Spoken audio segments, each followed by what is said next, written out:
Kenapa harus memilih Bukit 513? Ya, Bukit 513 adalah simbol Bukit Solatah, dan saya selalu datang kepada keluarga tanya ABC tentang keberadaan Solatah yang ada di Tanah Luwu.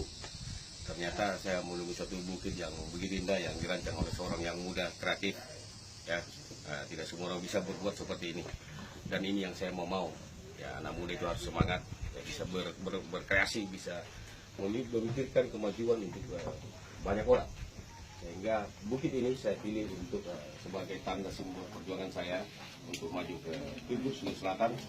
Dan di Tanah Luwu ini kita semua keluarga di dalam satu ikatan suku Sulawesi Selatan. Oleh karena itu saya mendapati Pak John Tikara dan saya langsung membackup, ya, memberikan satu rangsangan bahwa ayo kita bergerak maju demi pembangunan di Tanah Luwu dan juga secara umum di Sulawesi Selatan. Saya mengatakan bahwa kalau saya terpilih ke depan, Buing akan masuk di Luwu, khususnya Bua. Saya mantan Kepala Dinas Perhubungan Provinsi Papua, mantan Kepala Dinas Perhubungan Kabupaten Tolikara. Saya basicnya teknik, dan saya tahu persis bagaimana membangun infrastruktur yang baik, yang benar di Sulsel. Papua 4 kali Pulau Jawa, saya bangun infrastrukturnya baik, pembangunan dermaga, pembangunan bandara, pelabuhan, dan lain-lain.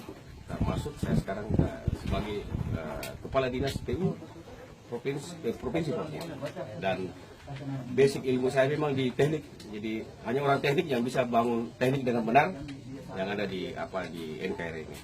Itu mungkin sebagai dasar kenapa saya maju dan berada di tanah ini, di Tanah Luwu, khususnya di Bukit 513 JP. Kemudian ini kan sudah banyak pertemuan calon-calon incumbent maupun juga istilahnya wajah-wajah lama. Ya. Kemudian untuk pribadi sendiri ini siap bertarung betul-betul atau bagaimana untuk menghadapi? Ya, incumbent atau yang baru itu semua sama, peluangnya sama, karena kita semua yang ada ini berhak, mempunyai hak demokrasi untuk maju dipilih, yang bahkan memilih. Oleh karena itu setiap orang yang ada di negara ini berhak untuk hak itu, bahkan dipilih. Dan yang incumbent tentu kita tidak akan pernah kalah. Yang baru juga, ayo mari kita maju bersaing secara sehat, dan tentu kita punya masa masing-masing. Ayo kita beradu dengan benar gitu. Saya sebagai pendatang baru yang punya basic teknik, saya pun tentu punya alasan kuat. Saya bisa bangun Sulsel ini dengan benar, dengan baik. Percepatan akan terjadi di bidang infrastruktur, khususnya transportasi, mulai transportasi ke depan. Ya, saya juga dengar bahwa khususnya orang Toraja yang ada di Tanah Luwu ini mau bangun Tongkonan, saya pastikan saya bisa bangun ke depan. Saya terpilih. Ya. Kemudian jalan-jalannya ini kita lihat saja jalan yang ada di bawah. Kita mendaki setengah mati ini, saya tentu akan aspal kalau saya akan terpilih sebagai gubernur, ya, Sulawesi Selatan. Bahwa saya orang teknik, iya, dan hanya orang teknik yang mampu melakukan secara detail pembangunan infrastruktur. Sasaran saya adalah infrastruktur. Dengan demikian infrastruktur akan memacu sektor ekonomi yang lain, ya, baik itu sektor ekonomi perdagangan, kemudian peningkatan komoditi, kemudian pariwisata dan lain-lain. Hanya bisa dilakukan dengan infrastruktur yang benar, terutama pendidikan. Kalau misalkan sekolah ada di tengah-tengah hutan atau di sawah-sawah tidak ada jalannya, itu dia akan bisa layak. Ya, kita akan bangun juga sekolah-sekolah yang baik, kemudian pemilihan komoditi dan lain-lain. Pokoknya adalah intinya bagaimana mempercepat, ya, infrastruktur yang benar di Sulawesi Selatan. Dan itu bidang saya. Ada tidak orang yang khusus mendorong Bapak untuk maju? Oh tidak, yang mendorong saya itu yang di atas. Saya percaya dengan perusahaan yang di atas. Jadi saya tidak pernah didorong oleh siapapun untuk maju ke pilkada ini. Saya meminta petunjuk di atas dan dia mengarahkan saya untuk segera maju. Dan saya keinginan pribadi yang merasa bahwa Sulsel harus menjadi ikon yang lebih kuat di negara ini dan di dunia. kita Sulsel adalah pelayar yang terkenal mendunia. Itu sektor-sektor yang kita benahi. Mungkin di sektor-sektor pelabuhan, kemudian akses jalan, kemudian bandara yang benar, itu kita akan tingkatkan semua ke depan. Jadi semua adalah kita perbaiki, benahi adalah infrastruktur. Ini kita lihat saja ini tidak diespal. Ya. Ini sekarang tempat ini sangat bagus. Harusnya jalan ini diperbaiki dari bawah supaya semua orang menikmati pariwisata yang telah dibangun oleh seorang putra terbaik Tanah Luhur, Pak John Tigara. Kenapa saya memilih? Ya itu alasannya. Saya mau lihat langsung proyek hanya bisa dari termat. Kemudian untuk ini kira-kira kalau nanti poskonya itu di mana, kemudian jadi posko tentang pemenangan saya itu saya sudah serahkan kepada sahabat saya baru kenal dia. Jadi begitu saya senang dengan kinerja anak muda yang begitu agresif. Ayo anak muda, mari kita bangun. Jangan katakan Anda masih muda, tidak. Yang tua-tua bisa juga lewat saja. Kita yang muda yang punya tanah ini, Tanah Luhur, kita berkreasi. Menunjukkan kepada yang tua-tua bahwa kami anak muda potensi untuk menggantikan Anda. Tua-tua sedikit lagi lewat, kami yang muda yang harus naik. kemudian untuk operasionalnya sendiri, Pak? Ya, operasional tim itu sudah ada tim saya juga yang membantu. Saya datang dengan beberapa tim, ada banyak tim di situ, ada beberapa orang yang memang khusus untuk ada bidang-bidang yang menangani. Bagaimana memenangkan tim ini, kemudian bagaimana mensuplai distribusi dan lain-lain ya. Dan itu kita sudah lakukan. Dan saya percaya sahabat saya John Tigara bisa melakukan itu. Ya, dan untuk sementara pos Bukit 513 jadi posko DJM dan pusatnya nanti di Jalan Batara. Kita dengar sendiri. Sewa ruko kita berbuat semua demi kepentingan bersama. Jadi tugas saya katakan bahwa sekarang tugas pertama Anda 1-2 hari rebut kota Palopo. Sekali lagi rebut kota Palopo. Ya, kita harus menjadi tua di tanah kita sendiri. Ya. Saya ini orang Palopo. Saya orang Bone-Bone. Saya orang Bone-Bone 80 kilo ya ke bawah ini. Ya. Jadi kecil saya itu umur 1 tahun sudah di Bone-Bone, SD, SMP, bahkan saya pernah waktu SD, saya pernah bertanding di sini di SD Warak. Nah, itu. Ini saya ini orang Luhur. Masa kecil saya habiskan di Luhur. Orang tua saya di Bone, ada rumah saya di Bone-Bone. Bahkan ada sawah saya, ada kebun orang tua ya. Maksudnya ada rumah. Jadi saya orang Luhur. Kembali ke masalah mencalonkan diri. Ya. Yang namanya mencalonkan diri kan adalah artinya dukungan dari parpol misalkan sudah ada yang mendekat. Oh, banyak parpol yang mendekat. Ya, saya mau kasih tahu Anda ya. Saya berapa kali berkunjung eranya SBY, ya SBY. Saya berapa kali berkunjung ke Cikeas. Ya, itu tapi itu sudah bertemu sudah oke tidak. Sekarang adalah bagaimana kita meningkatkan elektabilitas kita ya. Kalau itu tidak ada pilihan, kita bisa independen kok. Ini pengikut saya banyak. Ya. Jadi siap ya, Pak? Siap juga, independen juga siap. Siap. Parpol, ya. Jadi kalau saya mau kumpul KTP itu bisa saja kita lakukan. Bisa saja kita lakukan. Bisa kita dapat 20% dari penduduk pemilih. Itu bisa kita lakukan. Yang mana kita mendahulukan ini? Apakah menunggu di parpol dulu atau memang? Saya katakan saya sudah banyak ditelepon, ya, dihubungi oleh partai-partai itu. Iya. Ya. Hubungan saya dengan Jakarta bagus, ya, petinggi-petinggi di sana dan saya hanya mau bekerja dulu, saya hanya mau bekerja, itu yang saya lakukan. Seperti ini saya bekerja, datang di tempat ini bekerja, mensosialisasi bahwa inilah saya, seorang Julio Maya dari Tanah Luhur, ya, yang merantau ke Papua, saya ingin kembali ke kampung lagi, membangun kampung saya di Tanah Luhur. Ya. Selain kota Palopo sudah ada sebelum kota Palopo sudah ada tidak tempat mendeklarasikan diri di Bogor siap maju? Begini, ada posko saya di Makassar, itu ada di Makassar. Di Toraja ada posko saya, tetapi secara real di lapangan ini saya baru saja mendeklarasi di sini Pak. Ini jangan Bukit ini menjadi saksi pertama kali karena saya berasal dari Tanah Luhur ini. Orang tua saya dulu ya sudah almarhum, tetapi masa kecil saya pernah jadi petani di sana di Palopo di Bone-Bone. Jadi tanah ini tanah saya, Tanah Luhur. Jadi kita akan bangun ya Tanah Luhur ini dengan percepatan lebih cepat. Kemudian untuk membuat sikap siapa yang akan berpakai dengan Bapak? Politik itu 5 menit terakhir ya, menentukan. Jadi politik itu 5 menit terakhir menentukan. Kita tidak bisa gegabah tidak bisa digabah mana wakil saya, siapa pasangan saya, itu tidak bisa gegabah.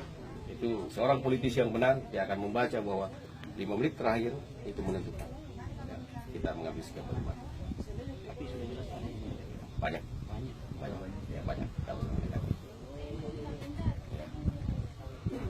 Karena ada potensi yang mereka lihat dalam diri saya. Saya seorang infrastruktur buat seorang tanda kutip, ya, tanda kutip suku tertentu di Sulsel, dan itu potensi-potensi yang mereka melihat bahwa lu Toraja, ya, itu kalau mereka bicara satu jelas suaranya, tidak terpecah, dan itu potensi itu yang mereka melihat, sehingga banyak orang, banyak calon lain menghubungi saya, banyak. Kemudian untuk selain infrastruktur, kira-kira sektor mana lagi? Tentu ya, keyakinan agama kita perkuat, bahwa dengan iman yang kuat ya dari berbagai agama ini, kita harus, agama yang ada kita harus kembangkan itu sektor-sektor agama, supaya dengan iman yang kuat membangun keluarga yang kuat, membangun kebersamaan yang kuat, gotong royong bersama-sama. Dengan demikian semua akan satu visi dan misi, bahwa kita akan bangun Sulsel yang benar, khusus yang kita lalui. Ya, jadi Kemudian kalau saya lihat baliho-baliho ini kan, ini tagline-nya sendiri apa? Tagline-nya itu kan semangat yes, semangat. Ya, jadi semangat yes. Jadi dalam, jadi filosofi ini ada semangatnya. Orang hanya bisa kuat dengan adanya semangat dalam diri kita. Tetapi dengan semangat kita berhasil. Ada orang berhasil, kita bisa memberikan apresiasi. Oke, boleh. Jadi semangat yes. Kemudian satu poin menurut saya, himbauan untuk masyarakat kita lalu kira-kira apa? Himbauan bagi masyarakat, pilihlah orang yang tahu tentang infrastruktur. Ya. Pilihlah orang yang tahu tentang infrastruktur, karena dengan pembangunan infrastruktur dan percepatan pembangunan infrastruktur yang ada, perbaikan infrastruktur, sektor lain akan ikut. Ekonomi, kemudian pendidikan dan lain-lain itu akan ikut sendiri. Dengan infrastruktur yang benar, yang baik, yang kuat, yang kokoh, semua sektor akan ikut. Infrastruktur misalkan pelabuhan, kemudian bandara, kemudian jalan, irigasi, ya, pembangunan sekolah-sekolah dan lain itu sih, rumah-rumah ibadah, itu infrastruktur. Akan gampang. Bagaimana Anda mau milih orang yang tidak mengenal infrastruktur? Mustahil dia bisa mengetahui berapa budgetnya, bagaimana bentuknya, bagaimana kekuatannya. Soekarno seorang insinyur, dia 4% kita, dan kombinasi antara politik dan infrastruktur itu yang kuat. Oke? Satu pertanyaan terakhir. Ada Jadi bapak saya seorang tentara, dan ya tahulah kerja tentara. Itu dimanapun lumpuh masuk hutan, pantang menyerah. Nah itulah yang menginspirasi saya. Saya juga berangkat dari kuburan bapak saya, mama saya. Bergerak di politik ini, saya topi-topi dulu, saya punya kuburan orang tua, Pak, saya mau jadi petarung. Mak, saya mau jadi petarung, izinkan. Nah, saya bergerak sekarang.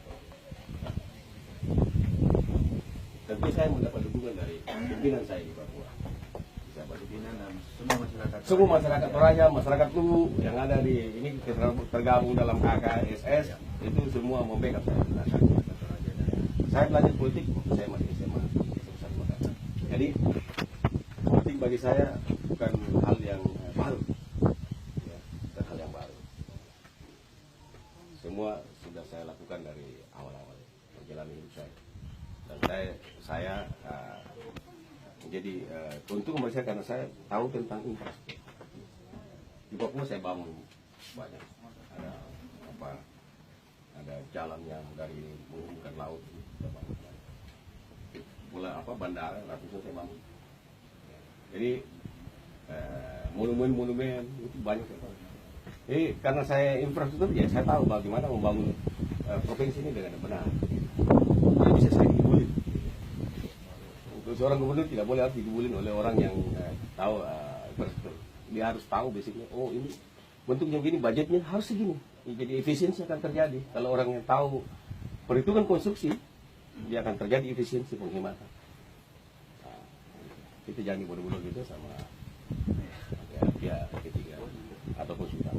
sebelum ada niat untuk maju Bapak, tanggapan keluarga itu pada awalnya itu seperti apa? Apakah ada yang Positif ini istri saya. positif? Ini istri saya itu. Berarti keluarga juga mendukungnya. Ya iyalah. Aja baru saya pribadi sebelumnya kan saya cuma dengar gosip Pak judi membayar di Jakarta Astor dengan spontanitas dia bangun Astor yang ada festival Raja Baru itu yang Aksen kan itu saya bangun. judi membayar yang Itu saya bangun. Saya Rekor bikin. muri. Orang Pulau kok banyak kok. Dari Pulau itu banyak ke atas. Yang ada kerbau tabrak tembok, itu ada Kartika Avandi, itu saya bikin. jadi kita selama ini cuma dengar yang peduli dan mau ini ya inilah orangnya kita, Ya. spontanitas mau ikut di belakang apapun yang miliki kita buat beliau biar Ya, jadi saya berbuat untuk tanah ini. Ya. kasih buat orang banyak. Selalu kampung saya. Sekali lagi lu kampung saya, nggak mungkin saya bangun di tempat lain kalau kampung. Nah, kita juga kita punya jiwa Pertama pasti lu, karena lu ini sumber kehidupan ya. Sumber kehidupan saya katakan sumber kehidupan dari lu ini dibagi ke tempat lain, dibagi ke Toraja, dibagi ke mana-mana. Ini lu, tanah lu. Dan tanah saya menjanjikan kalau kita menjadi sumber pangan yang besar, sumber energi, sumber perikanan, sumber pokoknya segala-galanya.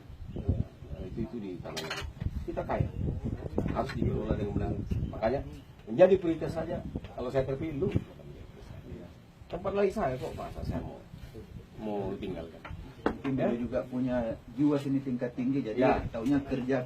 Saya seorang arsitek, Ya, jadi betul. saya seorang arsitek alumni UNAS. Ya, saya tahu persis bagaimana di dalam berkarya itu khusus infrastruktur ya harus taruh seni juga. Berkarya saja. Bisa mungkin kita lihat kan dari sini memilih beliau memilih ini kan Iya, Iya. saya terserang Hanya- langsung spontan wah ini. Hanya saya sangat miris karena saya lihat mau jalannya, wah ini. Nah, kayak gitu. Ya, tapi saya percaya wali kota yang ada, Iya. itu pasti dia akan bangun jalan.